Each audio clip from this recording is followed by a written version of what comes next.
En lien avec la pandémie Covid-19, après réflexion, nous avons décidé de proposer quelques équipements que nous essayons de réaliser vraiment en accéléré.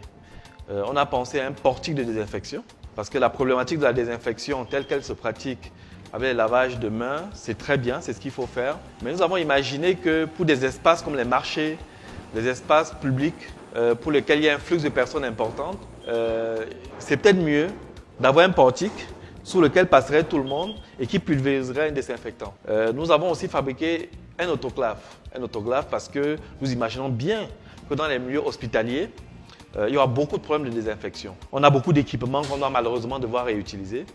Et pour le personnel de santé qui est vraiment en première ligne, il faut beaucoup d'outils de désinfection. Le premier prototype aussi est très avancé.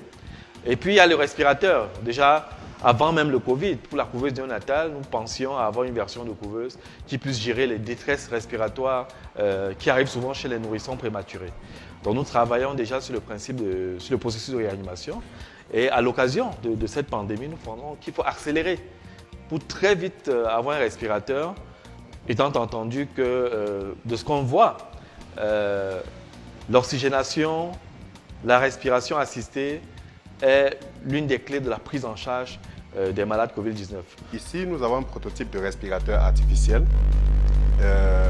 qui nous donne la possibilité de régler 3 paramètres, le volume d'air aspiré, la vitesse respiratoire et puis la fréquence respiratoire. Donc à partir d'une tablette, le médecin peut également monitorer à distance le respirateur artificiel et contrôler les paramètres vitaux du patient.